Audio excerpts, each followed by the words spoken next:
So I wanted to ask you both about this. So China Trump talk up prospects for U.S. China collaboration, right? So now all we've been hearing about for the last 4 years is war with China, legit war over Taiwan. And here is China's top diplomat urges U.S. to make the right choice. Trump calls China Xi an amazing guy, says China and U.S. can solve all the world's problems. China warns Trump not to interfere in its internal affairs. And so I often quote this guy's Twitter feed, Arnaud Bertrand. He's got some great points. He says, this potentially changes everything. It looks like Trump's envisions of U.S. China G2.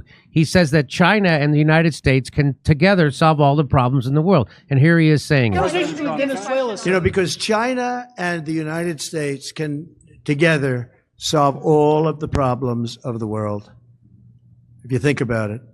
So it's very important. And, he was a friend of mine. I mean, he was here for a long time, right in that spot, except sitting in a very comfortable chair. He wasn't standing like you are. But we spent hours and hours talking. And, he's an amazing guy. Have you spoken to Venezuela? The press hates when I say that, but he's an amazing person. Have you spoken to anyone in Venezuela, sir? Dictator Xi. So he's talking about dictator Xi. So from the point of view of a citizen of Earth, I'm all for improved relationships between the U.S. and China. And so far, despite some of his hawkish appointments, all the statements by Trump himself point to that.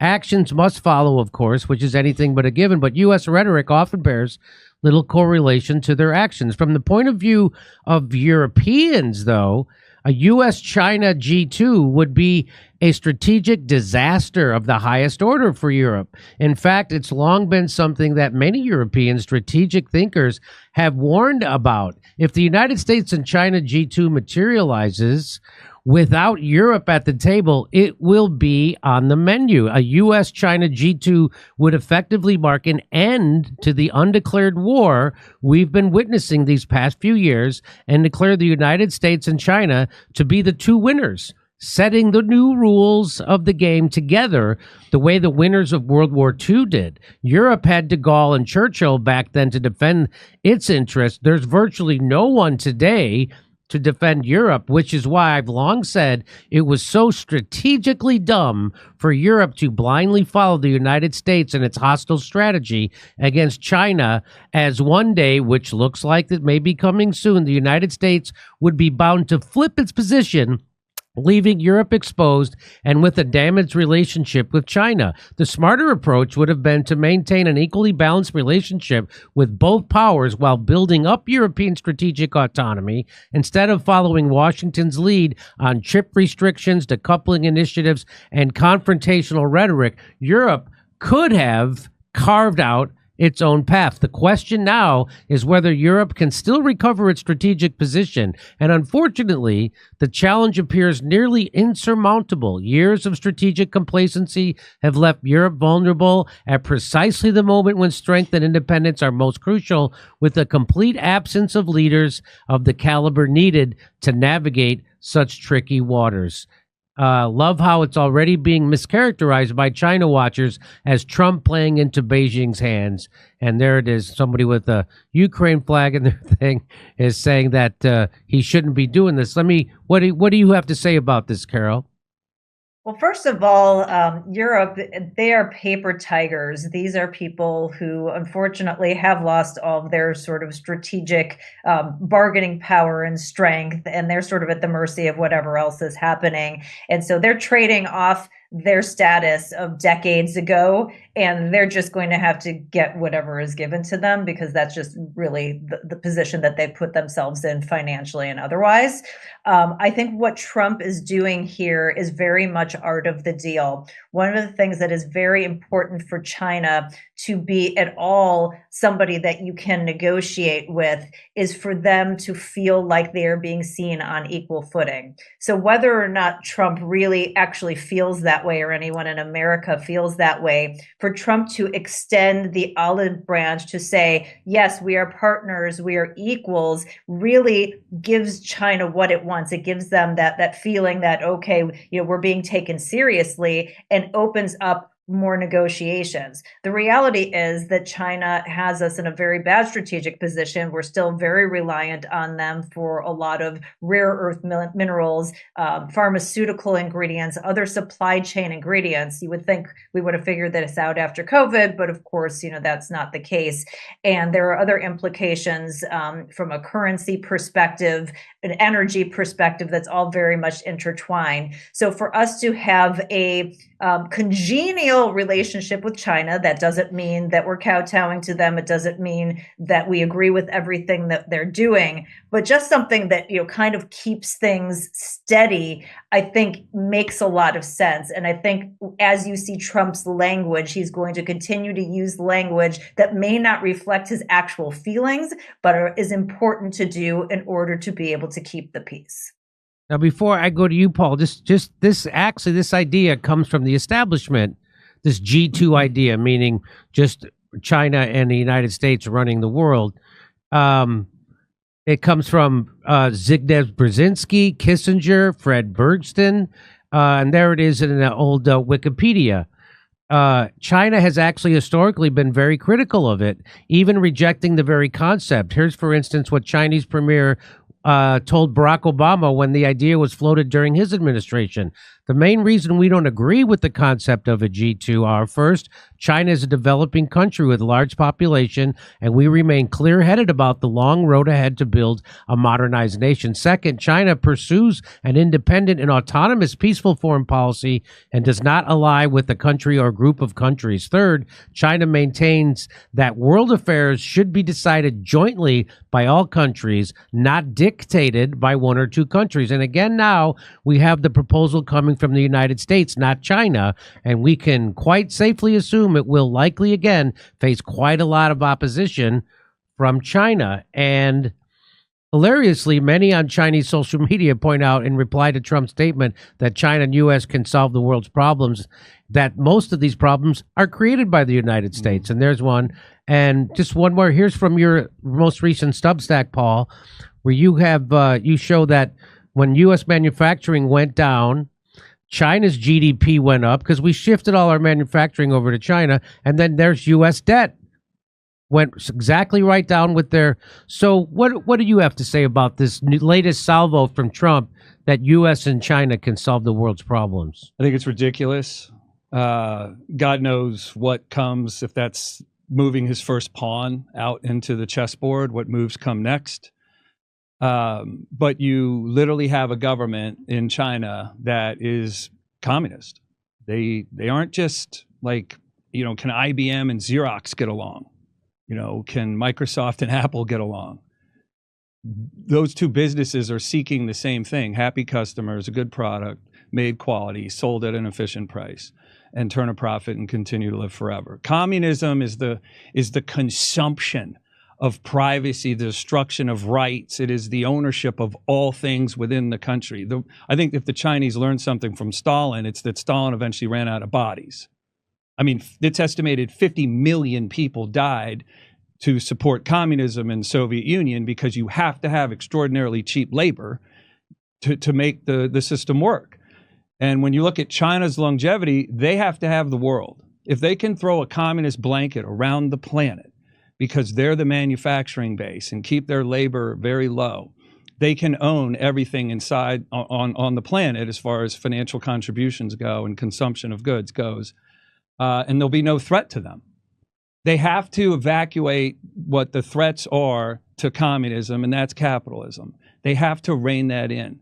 They have to make us slave to their economy. They're never going to give us our manufacturing back. Our economy couldn't take the manufacturing back. You'd be taking back something that costs $3 to make the widget in China and would cost $30 to make it today in America. And that's all due to the money printing causing commodity prices to go higher and the cost of living here in America to be extraordinarily impossible to satisfy by corporate salaries paid for the workers to have the thing made here.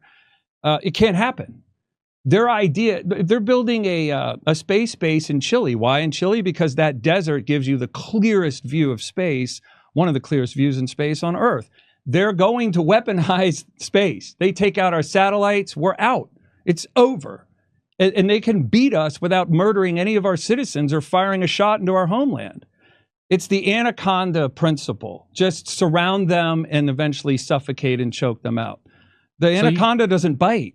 It chokes you out. So you don't see China as a potential partner? Even, Absolutely not. Why you see would them they? just as Listen, an if I existential gave, threat? yeah, As an existential threat to the U.S. that's their design.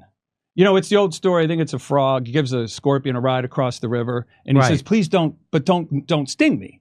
And he's like, "No, I won't sting you, man. I need a ride across the river. Why would I do that? I need the ride." Halfway across, the scorpion stings the frog. He goes, "Why'd you do that?" "I'm a scorpion.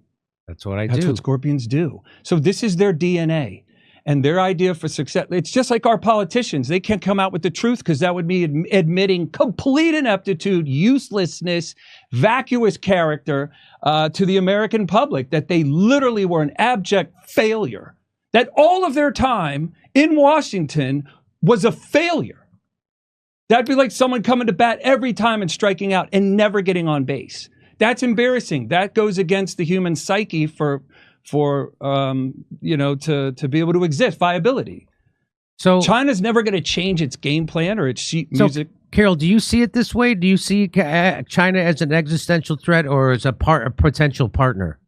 So I don't disagree actually with most of what Paul said, but I think that there is a choreography that needs to happen, and we can't come out and act like we know this and pursue this aggressively without creating massive global chaos and potentially hurting ourselves. So, are they going to be our besties, forever, BFF? No, we're not exchanging little necklaces with them, but strategically, we need to keep the interim peace, because there's a lot of things that we don't have access to that if we don't get in place, and I agree, we're not going to replace the manufacturing base. They have a labor and an energy, benefit to us that we're not going to be able to catch up to.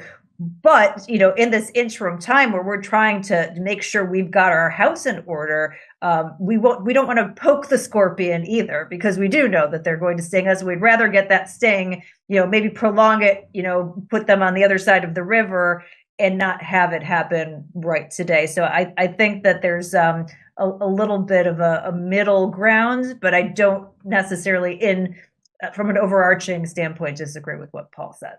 Yeah, I mean, the bonding material that forces us to be in linkage with China is we buy all the stuff they make. We order all the stuff there to be made, and we buy it here. So if we quit buying all the stuff made in China, which is what I would say, that's what I say we do. Because listen, in 10 years, 20 years, 10 months, 10 weeks, there's going to be a financial implosion. This isn't my crystal ball. I'm just trying to quote math. Not a trained economist, not a financial advisor. When you just look at it through resources, right? The dollar's worth 3 cents. 97% of the resource is gone. Eventually, all of it's gone. So there is a bust to be had. So if we said, we're not going to have anything made in China. In fact, all U.S. companies have 1 year to close every factory they have in China and have that made here. And if they can't make it here, I don't care. I don't care. I don't care, because if we don't manage through to the bust, then the bust just blows up and no one's prepared to handle it. But Paul, that's what I would say. But on the other side of that, I mean, there's ingredients for our medicine. I understand. There's rare earth, there's precious metals that go into our bullets. Like we can't just say we're not going to buy anything from them. There are certain things you can say you can't buy from them, but if some of the stuff is cut off, then game over for us anyway. But see, so let's say we just say anything that shows up on a Walmart shelf that's made in China can't show up on a Walmart shelf anymore in a year. Then China implodes already, and they stop sending the pharmaceuticals, and they stop sending the rare earth minerals. We have all that stuff here. We just want corporations long ago in the 80s and 90s just thought, my God, our profit margin could go up by 30% or 300% if we just cut the labor cost from the U.S. worker to the Chinese worker. But that's temporary, because just like airlines, they're always fighting and lowering their rates to get the ticket sales. So even for a time that they have this huge margin, it eventually fades away back to nothing. But now we're trapped having all of our stuff made in China. Look, 75,000 manufacturing firms in the U.S. have closed since 1990. That's 23 manufacturing firms for every county in America, including Alaska and Hawaii. Just to give you an idea of how our leadership if that's what you want to call it. The people we elected to put in charge of the Constitution and defending our rights and interests have literally exported all of our manufacturing, and the pharmaceutical stuff and the military stuff are just extreme examples of the lunacy and the vacuous nature of our elected officials' characters that could ever say yes to a corporation whispering in their ear Monday through Friday, let us set up our factories, or let us have the pharma made there, let us have the military technology made there, let's have it all made there because it's cheaper and it'll be good for American people. How the hell can you hear that and go, but there's a constitution, so I can't allow you to do that? They didn't stand for anything ethical or anything fundamental. And that's why we're in this situation today. We're in that Chinese finger trap where the harder you pull, the more you're stuck. That's why I say you cut it. I say we're in end stage of our republic, but I don't want to be that. But mathematically, we are. We are. But then we get it back because this is still America, full of Americans. Only the largesse of government is keeping us from joining the pursuit of happiness. I mean, here. that may be that will never happen. They will never do that. Right? You know that won't happen. But that's that. So because suggesting our country's run by businessmen, economic hitmen in the West who don't care about this country. Right. They only care about making more money. So today. and just that's, for today. Yep. Yes. Right. Isn't that the problem? Which is very short-sighted in many cases, because they can capture the dollar today, but if that doesn't allow for the dollar tomorrow, it doesn't do them any good. And unfortunately, we have a lot of a really big short-termism problem, not with free markets, but with the cronyism that's going on, and the fact that the businesses and government can be in this together. All of the things that we've been talking about, if we had a truly free market approach and we didn't have the government tipping the scales, changing the regulations around, we would be in a very different position. So it kind of goes back to the need for small government, because the smaller the government, the less that they can tip the scales, the more competition we have, and the less we end up in these kinds of issues. So a lot of work to be done. One other thing that I will say too, as we're kind of talking about this financial reset, I will note, and I may have mentioned this to you before, Jimmy, that not every war brings about a new financial world order, but every time we have had a financial world order shift, that reset, it's been preceded by a war. Yeah. So there is usually a catalyst that brings everybody to the table where they change and they make a new agreement of, okay, we're all going to agree this debt goes away, this is the revaluation of gold, this is whatever, to change the dynamic so we can move forward. And so, that's sort of how that happens. So if we're going down that direction, that's going to be what's required in order to get the reset. And I don't think anyone wants to go through that anytime soon. And here's just one more perspective. And Carol, tell me if you notice this to be true. What is the core of the campaign messaging here for elections in the United States? Change. Guess what the core message is when they're running for office in communist land? The same. The same. Yeah.